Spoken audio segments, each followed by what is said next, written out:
दोस्तों नमस्कार, ये है मार्गदर्शन फॉर सिविल सर्विसेज। मैं अनुराग चौधरी।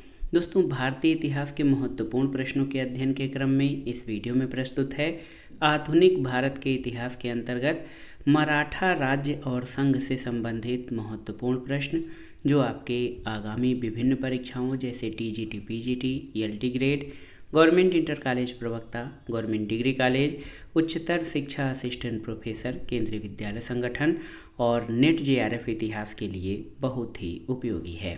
साथ ही ये वीडियो विभिन्न राज्य लोक सेवा आयोगों द्वारा आयोजित परीक्षाओं के सामान्य ज्ञान और सामान्य अध्ययन खंड के लिए भी अति महत्वपूर्ण है। तो आइए शुरू करते हैं आधुनिक भारत के इतिहास के अंतर्गत मराठा राज्य संघ से संबंधित महत्वपूर्ण प्रश्नों को।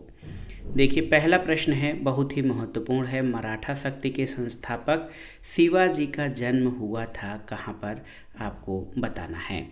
ऑप्शन है आपके रायगढ़ दुर्ग में, शिवनेर दुर्ग में, पुरंदर के दुर्ग में या तोरण के दुर्ग में।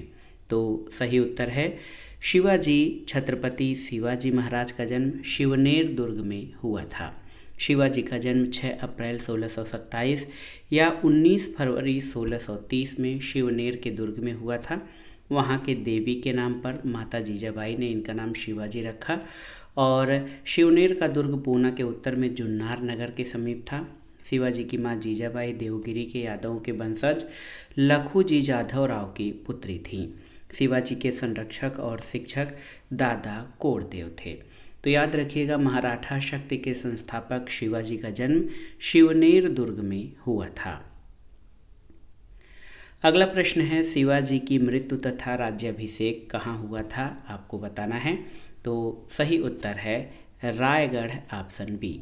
शिवाजी का राज्याभिषेक 1674 में रायगढ़ में हुआ। रायगढ़ को इन्होंने अपनी राजधानी बनाया और यहीं पर 14 अप्रैल 1680 को शिवाजी की मृत्यु हुई।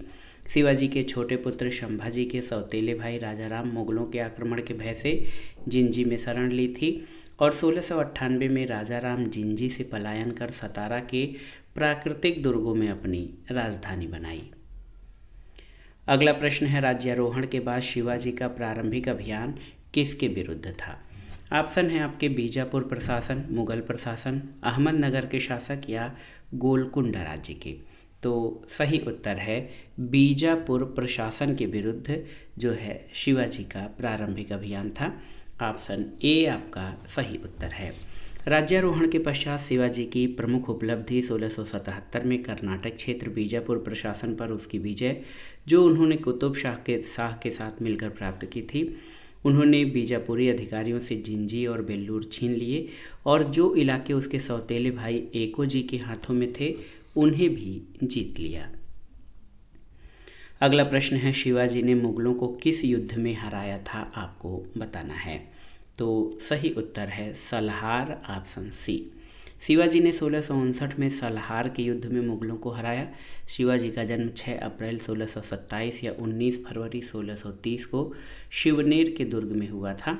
शिवाजी ने 1674 में राज्याभिषेक के बाद छत्रपति की उपाधि धारण की और 50 वर्ष की आयु में 1680 में शिवाजी की मृत्यु हो गई थी।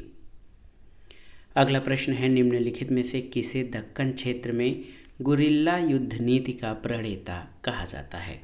तो सही उत्तर क्या है, मलिक अंबर, ऑप्शन सी आपका सही उत्तर हो जाएगा। दोस्तों, मलिक अंबर ने मराठों को गुरिल्ला युद्ध में निपुणता प्रदान कर दी थी।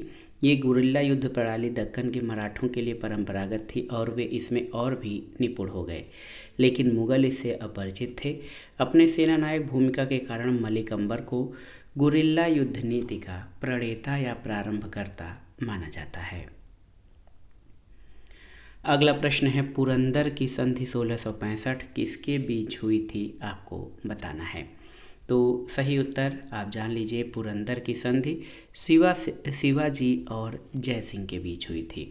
शिवाजी और कछवाहा राजा जयसिंह के बीच 22 जून 1665 को पुरंदर की संधि हुई।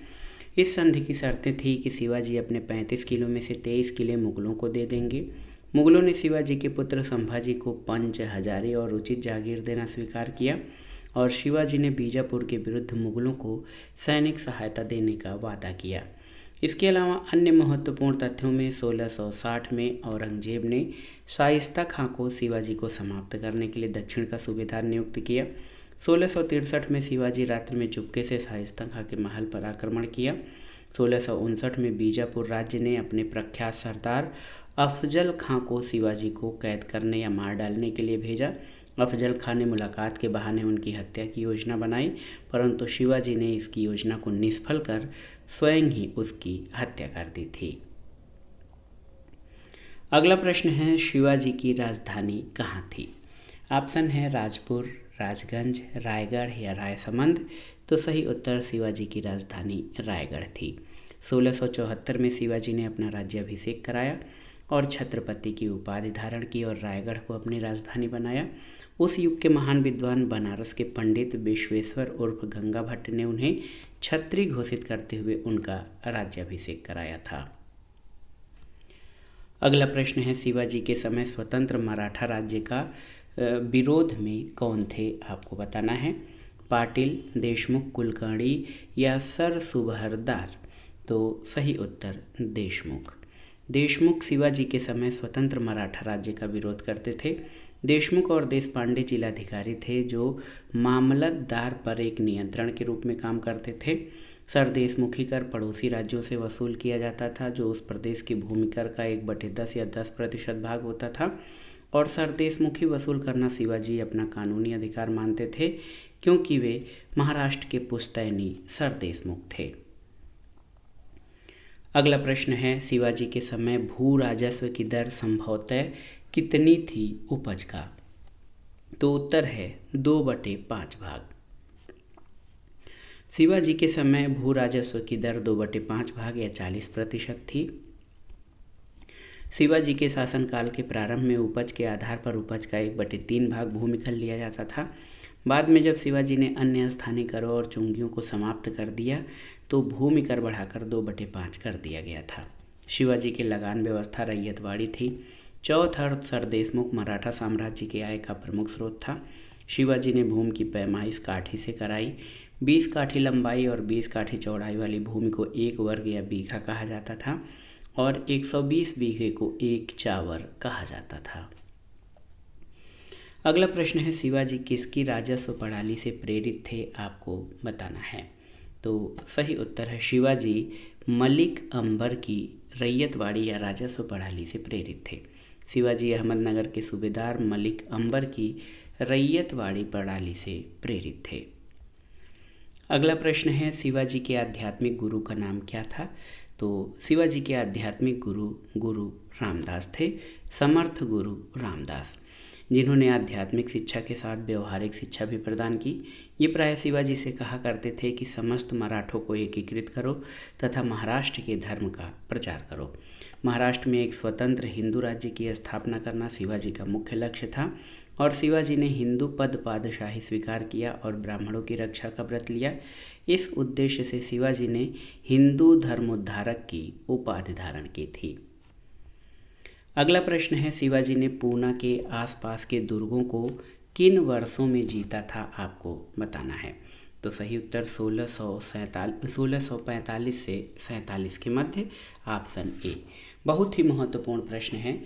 शिवाजी ने पूना के आसपास के दुर्गों को 1645 से 1647 के मध्य जीता। सबसे पहले शिवाजी ने 1643 में बीजापुर के सिंहगढ़ किले पर अधिकार किया। बाद में उन्होंने 1686 में तोरण पर अधिकार किया था। अगले प्रश्न पर आते हैं, मराठा प्रशासन में अमात्य या मजूमदार का प्रमुख कार्य क्या था? आपको बताना है। तो सही उत्तर अमात्य या मजूमदार ये राजस्व से संबंधित कार्य करते थे। शिवाजी ने राज्य के प्रशासन के लिए केंद्रीय स्तर पर अष्टप्रधान की व्यवस्था की, जिसके अंतर्गत 8 मंत्रियों को नियुक्त किया गया। इसमें पेशवा, अमात्य, मंत्री, सचिव, सुमंत, सेनापति, पंडित राव और न्यायाधीश शामिल थे। ये शिवाजी के राज्य प्रशासन में आधुनिक काल के सचिवों की भांति कार्य करते थे। इनका कार्य राजा को परामर्श देना मात्र था। इसे किसी भी अर्थ में मंत्रिमंडल नहीं कहा जा सकता। प्रत्येक मंत्री राजा के प्रति उत्तरदायी था और ये निम्न प्रकार से होते थे। देखिए, इसमें अष्टप्रधान में पेशवा महत्वपूर्ण था। ये राजा का प्रधानमंत्री था। अमात्य वित्त और राजस्व मंत्री होता था वाकियानवीस या मंत्री ये राजा के दैनिक कार्यों और दरबार की प्रतिदिन की कार्रवाइयों का विवरण रखता था। सचिव राजकीय पत्र व्यवहार का कार्य देखता था। सुमंत या दबीर विदेश मंत्री था। सेनापति या सर ए नौबत सेना की भर्ती, संगठन, रसद आदि का प्रबंध करता था। पंडित राव विद्वानों और धार्मिक कार्यों के लिए अनुदानों का दायित्व निभाता था। और न्यायाधीश ये मुख्य न्यायाधीश होता था। तो ये शिवाजी के दरबार के अष्ट प्रधानों का विवरण था। अगला प्रश्न है, अष्टप्रधान जो शिवाजी के मराठा साम्राज्य के प्रशासन में सहायता करते थे, उसके संबंध में कौन केंद्रीय प्रशासन के प्रभारी थे, आपको बताना है। ऑप्शन है मोरो त्रिम्बक पिंगले, रामचंद्र नीलकंठ मजूमदार, अन्नाजी दत्तो या दत्ताजी तिम्बक वाकनीस। तो सही उत्तर मोरोपंत त्रिम्बक पिंगले, ऑप्शन ए। मोरोपंत त्रिम्बक पिंगले 1620 से 1683, जिन्हें मोरोपंत पेशवा के नाम से जाना जाता था, मराठा साम्राज्य में पेशवा या मुख्य प्रधान थे, जो छत्रपति शिवाजी महाराज की अष्टप्रधान परिषद में सेवारत थे। इनका कार्य संपूर्ण राज्य के शासन की देखभाल करना, राजा की अनुपस्थिति में उसके कार्यों की देखभाल करना, शासन में एकरूपता लाने के लिए शासन के अधिकारियों पर नियंत्रण रखना और प्रजा के हित के प्रयत्न करना उसका मुख्य दायित्व था। और राजा के सभी आदेशों और पत्रों पर राजा की मुहर के नीचे उसकी मुहर लगती थी। अगला प्रश्न है, मराठा प्रशासन में गांव का लेखपाल क्या कहलाता था? तो उत्तर है कुलकर्णी। मराठा प्रशासन में कुलकर्णी गांव के भूमि का लेखा जोखा रखता था, उसे लेखपाल भी कहा जाता था। जबकि पटेल ग्राम का मुखिया या मुख्य अधिकारी था। ये कर संबंधी न्यायिक तथा अन्य प्रशासनिक कार्यों को संपादित करता था। अगला प्रश्न है, मराठा छत्रपति शिवाजी का सर्वप्रथम मुगल सेना से संघर्ष कब हुआ था? तो उत्तर है 1657 में। 1857 की तरह 1657 याद रखिएगा। 1657 में शिवाजी का मुकाबला पहली बार मुगलों से हुआ। दक्षिण के सूबेदार औरंगजेब की सेना और शिवाजी के बीच संघर्ष हुआ, लेकिन मराठों को पीछे हटना पड़ा। शिवाजी और अफजल खां का संघर्ष 1659 में हुआ। शिवाजी और शाइस्ता खां में संघर्ष 1663 में हुआ। शिवाजी और राजा जयसिंह के बीच पुरंदर की संधि 1665 में हुई थी। अगला प्रश्न है, बखर है क्या? तो बखर इतिहास रचना के वर्णनात्मक साधन हैं। बखर मराठी गद्य में लिखा ऐतिहासिक कथा का एक रूप है। ये मध्यकालीन मराठी साहित्य की सर्वप्रथम शैली है। 17वीं से 19वीं सदी के बीच 200 से ज़्यादा बखर लिखे गए। उनमें सबसे महत्वपूर्ण मराठा शासक शिवाजी की इतिवृत्ति है। अगला प्रश्न है, शिवाजी के प्रशासन में घुड़सवार सेना को क्या कहा जाता था? आपको बताना है। तो उत्तर है बरगीर। पागा शाही घुड़सवार होते थे। ये घुड़सवार सेना का नियमित संगठन थे। वहीं पागा या शाही घुड़सवारों को बरगीर कहा जाता था। उन्हें राज्य की ओर से शस्त्र दिए जाते थे। तो प्रश्न का सही उत्तर, शिवाजी के प्रशासन में घुड़सवार सेना को क्या कहा जाता था? उत्तर है बरगीर। अगला प्रश्न है, पेशवा वंश की स्थापना की थी किसने? शिवाजी, बालाजी द्वितीय, बालाजी विश्वनाथ या बालाजी बाजीराव? तो सही उत्तर बालाजी विश्वनाथ ने। पेशवा वंश की स्थापना बालाजी विश्वनाथ ने की थी। वो 1713 से 1720 तक पेशवा रहा, परंतु वंशानुगत पेशवा संस्था का वास्तविक संस्थापक बाजीराव प्रथम था। 1720 में शाहू ने उसे बालाजी विश्वनाथ के रिक्त स्थान पर नियुक्त कर दिया था। पेशवा अष्टप्रधान का मुख्य अधिकारी था और वो वित्त व्यवस्था और सामान्य प्रशासन की देख रेख करता था। अगला प्रश्न बहुत ही महत्वपूर्ण है, इसमें आपसे पूछा गया है। देखिए, महत्वपूर्ण प्रश्न है कि शिवाजी के बाद गुरिल्ला युद्ध का संचालन किसने किया था? ऑप्शन है बालाजी बाजीराव, बालाजी विश्वनाथ, बाजीराव प्रथम या उपर्युक्त सभी। तो सही उत्तर बाजीराव प्रथम, ऑप्शन सी।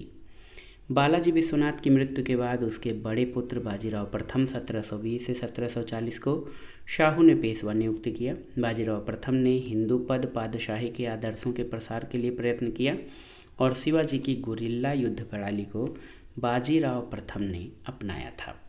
तो याद रखिएगा, शिवाजी के बाद गुरिल्ला युद्ध का संचालन बाजीराव प्रथम ने किया था। अगला प्रश्न है, शिवाजी के पश्चात गुरिल्ला युद्ध पद्धति का महानतम प्रतिपादक किस पेशवा को वर्णित किया जाता है? तो उत्तर है बाजीराव प्रथम, ऑप्शन बी। शिवाजी के बाद गुरिल्ला युद्ध पद्धति का महानतम प्रतिपादक बाजीराव प्रथम था। बालाजी विश्वनाथ की मृत्यु 1720 के पश्चात बाजीराव प्रथम 1720 से 1740 पेशवा बने। बाजीराव प्रथम से प्रभावित होकर शाहू ने बाजीराव प्रथम को योग्य पिता का योग्य पुत्र कहा और मराठा शासन को संभाजी के बाद पेशवा बालाजी विश्वनाथ ने सरल और कारगर बनाया। मराठा छत्रपति शाहू ने बालाजी को पेशवा पद पर नियुक्त किया था और बालाजी बाजीराव के समय तक पेशवा पद पैतृक बन गया था। मराठा राज्य की शक्ति पेशवा के हाथ में आ चुकी थी और संगोला की संधि 1750 के द्वारा ये संवैधानिक प्रक्रिया पूरी हुई। अगला प्रश्न है, निम्नलिखित में से कौन पानीपत के तृतीय युद्ध के समय पेशवा था? ऑप्शन है बाला बाजीराव, माधवराव प्रथम, बालाजी द्वितीय या बाजीराव प्रथम। तो सही उत्तर बालाजी बाजीराव। पानीपत के तृतीय युद्ध के समय पेशवा बालाजी बाजीराव थे। ये युद्ध 14 जनवरी 1761 को अफगानिस्तान के शासक अहमद शाह अब्दाली तथा मराठों के बीच में हुआ। इस युद्ध में मराठे बुरी तरह पराजित हुए। इस युद्ध में अवध के नवाब शुजाउद्दौला और रुहेला सरदार हाफिज रहमत खां और सादुल्ला खां का समर्थन अब्दाली को प्राप्त हुआ। दूसरी तरफ मराठों को राजपूत, सिख और जाटों का समर्थन नहीं मिला। इस युद्ध में मराठों की तरफ से तोपखाने की कमान इब्राहिम खां गारदी ने संभाली थी। अगला प्रश्न है, निम्नलिखित में से किसे पानीपत के तृतीय युद्ध के दौरान मराठा सेना को रसद की आपूर्ति का कार्य सौंपा गया था? तो सही उत्तर है गोविंद बल्लाल खेर। गोविंद बल्लाल खेर। पानीपत के तृतीय युद्ध में 14 जनवरी 1761 के दौरान मराठा सेना को रसद आपूर्ति का कार्य गोविंद बल्लाल खेर को सौंपा गया था। ये प्रश्न बहुत ही महत्वपूर्ण है, इसको याद कर लीजिएगा। अगला प्रश्न है, पेशवा ने पतदाम नामक कर किस पर लगाया था? ऑप्शन है, देखिए, विधवा पुनर्विवाह, महत्वपूर्ण प्रश्न है, विधवा पुनर्विवाह, बहुविवाह, बाल विवाह या दहेज। तो सही उत्तर क्या हो जाएगा? ये है विधवा पुनर्विवाह, ऑप्शन ए। पेशवा ने पतदाम नामक कर विधवा पुनर्विवाह पर लगाया था। शिवाजी ने राज्य के प्रशासन के लिए केंद्रीय स्तर पर अष्टप्रधान की व्यवस्था की, जिसके अंतर्गत 8 मंत्रियों को नियुक्त किया गया। इनमें से पेशवा राजा का प्रधानमंत्री होता था। 1750 में हुई संगोला की संधि के तहत मराठा छत्रपति नाम मात्र के राजा रह गए और महलों के महापौर बन गए और मराठा संगठन का वास्तविक नेता पेशवा बन गया। अगला प्रश्न है, पानीपत के तृतीय युद्ध में मराठा सेना का वास्तविक सेना नायक कौन था? ये भी बहुत ही महत्वपूर्ण प्रश्न है। तो सही उत्तर है सदाशिवराव भाऊ। पानीपत की तीसरी लड़ाई 14 जनवरी 1761 को सदाशिवराव भाऊ के नेतृत्व में मराठा सेना और अहमद शाह अब्दाली के नेतृत्व में अफगान सेना के बीच में हुई, जिसमें मराठे बुरी तरह पराजित हुए। काशीराज पंडित इस युद्ध के प्रत्यक्षदर्शी थे। उनके अनुसार पानीपत का तीसरा युद्ध मराठों के लिए प्रलयंकारी सिद्ध हुआ। इस युद्ध में मराठों की हार की सूचना बालाजी बाजीराव को एक व्यापारी द्वारा कूट संदेश के रूप में पहुंचाई गई, जिसमें कहा गया कि 2 मोती विलीन हो गए, 22 सोने की मोहरें लुप्त हो गई और चांदी तथा तांबे के सिक्कों की तो पूरी गणना ही नहीं की जा सकती। तो पानीपत का तृतीय युद्ध मराठों के लिए पूरी तरह प्रलयंकारी सिद्ध हुआ था। अगला प्रश्न है, पानीपत के तृतीय युद्ध में मराठों की ओर से लड़ते हुए मरने वाला मुसलमान सेना नायक कौन था? तो सही उत्तर है इब्राहिम खान गर्दी। पानीपत की तीसरी लड़ाई 14 जनवरी 1761 को सदाशिवराव भाऊ के नेतृत्व में मराठा सेना और अहमद शाह अब्दाली के नेतृत्व में अफगान सेना के बीच हुई, जिसमें मराठे बुरी तरह पराजित हुए। इब्राहिम खां गारदी ने मराठा तोपखाने का नेतृत्व किया। वह अफगानों द्वारा बंदी बना लिया गया और बाद में उसकी हत्या कर दी गई। अगला प्रश्न बहुत ही महत्वपूर्ण है, आप देख सकते हैं, अहमद शाह अब्दाली ने भारत पर कितनी बार आक्रमण किया था? आपको बताना है 6, 7, 8 या 10। तो सही उत्तर 7 बार। अहमद शाह अब्दाली ने भारत पर 7 बार आक्रमण किया। 1748 में पंजाब पर उसका प्रथम आक्रमण असफल रहा इसके बाद वह 1749, 1752, 1756, 1761, 1764 में भारत पर आक्रमण किया। अब्दाली का 7वां और अंतिम आक्रमण मार्च 1767 में हुआ। पानीपत का तृतीय युद्ध 14 जनवरी 1761 को मराठों और अहमद शाह अब्दाली के बीच हुआ, जिसमें मराठों की पूर्णतया हार हुई थी। अगला प्रश्न है, राजा राम की मृत्यु उपरांत उसकी विधवा ताराबाई ने किसके नाम से शासन किया था? तो सही उत्तर है शिवाजी द्वितीय। ऑप्शन ए आपका सही उत्तर हो जाएगा। राजा राम की मृत्यु के पश्चात उसकी विधवा ताराबाई ने अपने 4 वर्षीय पुत्र शिवाजी द्वितीय को गद्दी पर बैठाकर स्वयं उसका संरक्षक बनी। ताराबाई ने 1700 से 1707 तक शासन किया और 1700 से 1707 के समय को मराठा के स्वतंत्रता संग्राम के रूप में जाना जाता है। ताराबाई के समय में मराठे महाराष्ट्र को स्वतंत्र कराने में ही नहीं बल्कि मुगल प्रदेशों पर आक्रमण करने और औरंगजेब की छावनी तक लूटने में सफल हो रहे थे। अगला प्रश्न है, मराठों के उत्कर्ष के महत्वपूर्ण कारण निम्नलिखित में से क्या थे? इसमें देखिए, महाराष्ट्र की भौगोलिक स्थिति, तत्कालीन धार्मिक आंदोलन, शिवाजी का जुझारू व्यक्तित्व, शिवाजी द्वारा दक्षिण शासकों से आर्थिक और सैन्य सहायता प्राप्त करना। तो ये सही नहीं है। 1, 2, 3 आपके सही हैं। ऑप्शन ए सही उत्तर है। आप देख सकते हैं, मराठों के उत्कर्ष में महाराष्ट्र की भौगोलिक स्थिति, तत्कालीन धार्मिक आंदोलन और शिवाजी का जुझारू व्यक्तित्व महत्वपूर्ण कारण था, परंतु शिवाजी द्वारा दक्षिण शासकों से आर्थिक और सैन्य सहायता प्राप्त करना मराठों के उत्कर्ष के कारणों में शामिल नहीं था। एक और महत्वपूर्ण प्रश्न है, सालबाई की संधि किस वर्ष संपन्न हुई थी? तो सही उत्तर है 1782 में। ऑप्शन सी आपका सही उत्तर है। दोस्तों, 17 मई 1782 को सालबाई के संधि के द्वारा प्रथम आंग्ल मराठा युद्ध समाप्त हुआ। इस संधि में महादजी सिंधिया ने मध्यस्थ की भूमिका निभाई थी। और आप देखिए, सालबाई की संधि के अनुसार अंग्रेजों ने माधव नारायण राव को पेशवा के रूप में स्वीकार कर लिया। अंग्रेजों ने रघुनाथ राव का साथ छोड़ दिया और उनके निर्वाह के लिए मराठा कोष से 3.5 लाख रुपए भी दिए। सालसेट और थाना अंग्रेजों को दिया गया और 20 वर्षों के लिए अंग्रेजों और मराठों में शांति स्थापित हो गई थी। अगला प्रश्न है, निम्नलिखित में से कौन सा तथ्य युग्म मराठों और अंग्रेजों के बीच संधि सम्मेलन वर्ष के सही ढंग से मेल नहीं खाता है? देखिए, इसमें आपको बताना है, सूरत की संधि 1785 ये सही नहीं है। बाड़गांव की संधि 1779 सही है। बेसिन की संधि 1802 सही है। सालबाई की संधि 1782 सही है। तो यहाँ पर आप देखिए, अंग्रेज और मराठाओं के बीच सूरत की संधि 1775 में हुई थी। इस संधि के अनुसार अंग्रेजों ने राघोवा यानी रघुनाथ राव को सैनिक सहायता देना स्वीकार किया और अंग्रेजों ने युद्ध में विजय के उपरांत उसे पेशवा बनाने का भी वचन दिया था। अगला प्रश्न है, वह मराठा राजनीतिज्ञ जिसकी मृत्यु के साथ मराठा सरकार की बुद्धि और संयम चले गए, ये कौन था? तो सही उत्तर है नाना फडणवीस। 1800 में नाना फडणवीस की मृत्यु हो गई। इसके बाद ये कहा गया कि मराठा सरकार की बुद्धि और संयम भी चले गए। यह एक महत्वपूर्ण मराठा नेता था।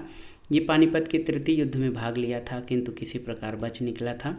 जब नारायण राव की हत्या कर रघुनाथ राव गद्दी पर बैठा तो नाना ने उसका विरोध किया और नारायण राव के अल्पवयस्क पुत्र माधव नारायण को गद्दी पर बैठाया और संरक्षक के रूप में कार्य किया था।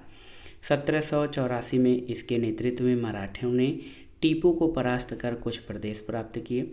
1795 में मराठा सेनाओं ने निजाम को खरदा के युद्ध में परास्त किया और 1796 में पेशवा माधव नारायण ने नाना के कठोर नियंत्रण से तंग आकर आत्महत्या कर ली थी।